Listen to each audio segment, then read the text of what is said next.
Section 113. Answers to certain questions on the writings of Isaiah, given by Joseph Smith the prophet at or near Far West, Missouri, March 1838. 1 through 6.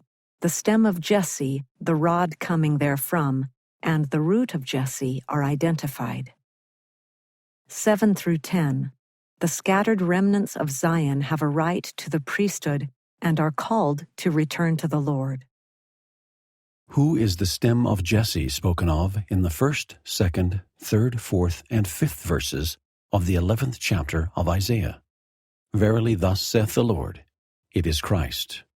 What is the rod spoken of in the 1st verse of the 11th chapter of Isaiah that should come of the stem of Jesse?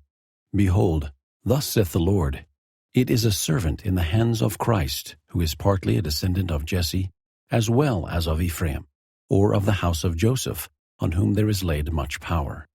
What is the root of Jesse spoken of in the 10th verse of the 11th chapter? Behold, thus saith the Lord, it is a descendant of Jesse, as well as of Joseph, unto whom rightly belongs the priesthood, and the keys of the kingdom, for an ensign, and for the gathering of my people in the last days. Questions by Elias Higbee.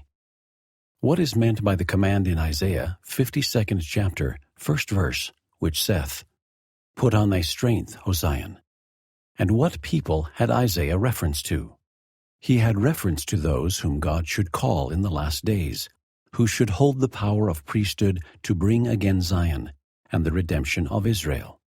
And to put on her strength is to put on the authority of the priesthood, which she, Zion, has a right to by lineage, also to return to that power which she had lost.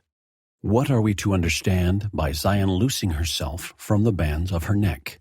2nd verse. We are to understand that the scattered remnants are exhorted to return to the Lord from whence they have fallen, which if they do, the promise of the Lord is that he will speak to them or give them revelation. See the 6th, 7th, and 8th verses. The bands of her neck are the curses of God upon her, or the remnants of Israel in their scattered condition among the Gentiles.